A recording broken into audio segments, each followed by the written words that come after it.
जय श्री कृष्णा। मेरे प्यारे सनातनियों, आप सभी को मेरा प्रणाम। आज मैं आपके साथ एक ऐसे विषय पे बात करूंगा कि दो चीज है उसमें। एक तो आपको दिल में दुख होगा और एक तो है आपको प्राउड फील होगा। दिल में दुख ये हुआ कि हमारे वीर शहीद तुकाराम ने अपनी जान दी थी, तो उसने उसकी जान, उसके साथ कम से कम 166 से 175 लोग आतंकियों द्वारा मारे गए थे। आज के दिन 26/11 को पाकिस्तान के एक आतंकी संगठन है, उधर से 10 लोग आए थे। उसमें एक था अजमल कसाब, जिसने मुंबई पे भयानक आतंकी हमला किया था। वो आतंकी हमले में कितने ही निर्दोष लोग मारे गए। हमारे जो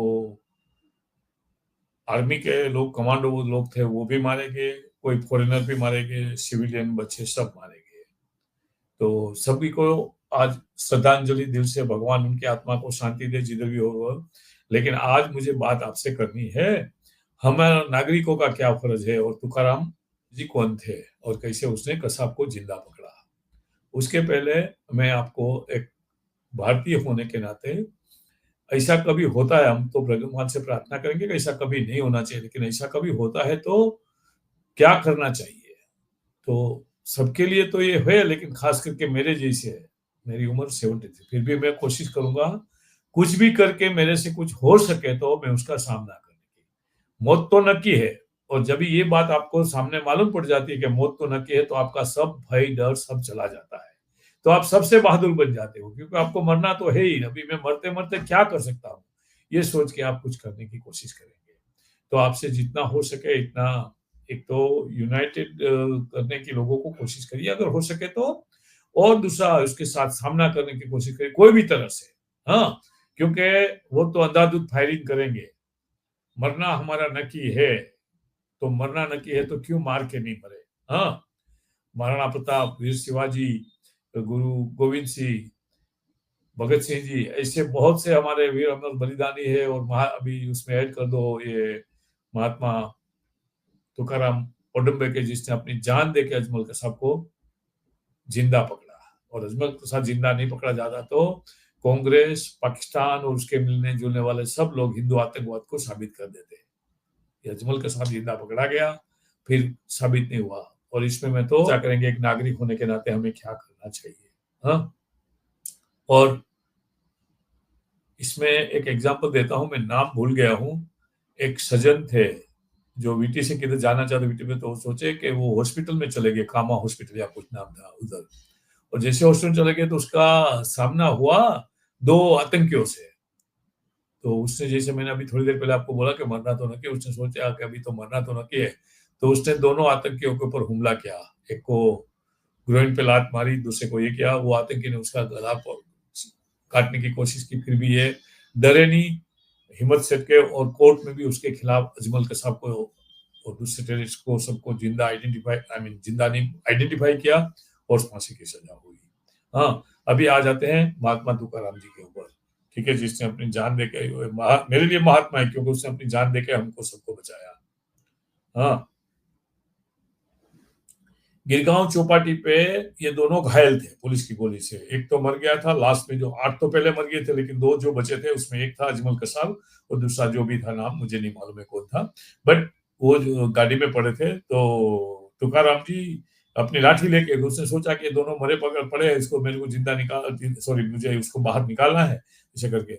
जैसे उसने गाड़ी का दरवाजा खोला तो अजमल कसाब ने उसके ऊपर अपनी कार्बाइन गन थी या कोई ऑटोमेटिक गन थी, उससे फायरिंग शुरू किया।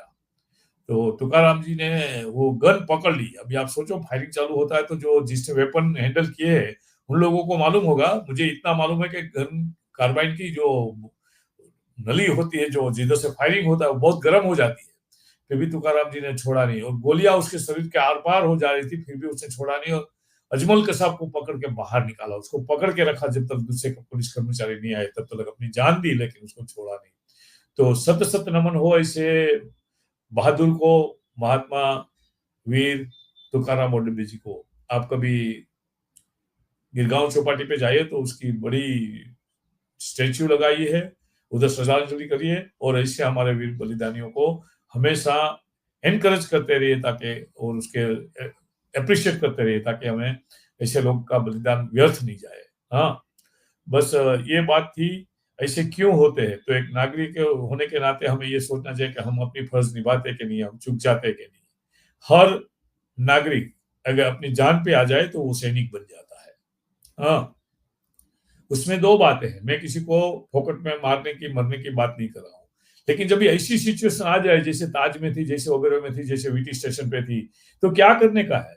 हाँ, भागेंगे तो भी तो पीछे से गोली मारेंगे, तो पीठ पे गोली खाने से तो अच्छा है कि सामने से गोली खाए। कुछ भी करके कुछ भी करने का सोचो जिससे तुम आतंकी को कुछ नुकसान पहुंचा सकते हो। हाँ, और अगर हम बड़े नंबर्स में होते हैं, वो तो 5-10 होंगे, राइट?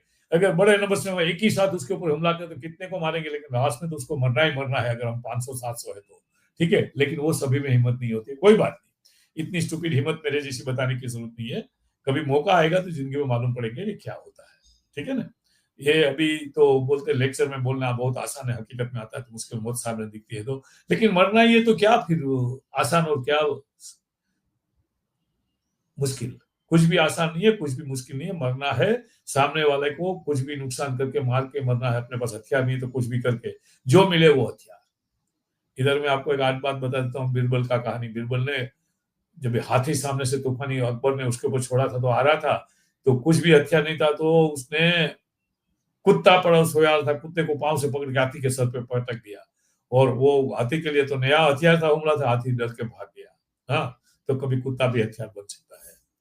एनीवे anyway, आपको बहुत बहुत धन्यवाद आपका वीडियो देखने के लिए, मुझे सुनने के लिए। ये वीडियो को दूसरे लोगों के साथ साझा करिए और एक मन में ठान लीजिए कि जब तक आप बहादुरी नहीं बताएंगे, जब तक आप यूनाइटेड नहीं होंगे, तो इसे आतंक आते रहेंगे, हमले करते रहेंगे और वो अपना नैरेटिव चलाते रहेंगे। आपका खूब खूब धन्यवाद। जय श्री कृष्ण।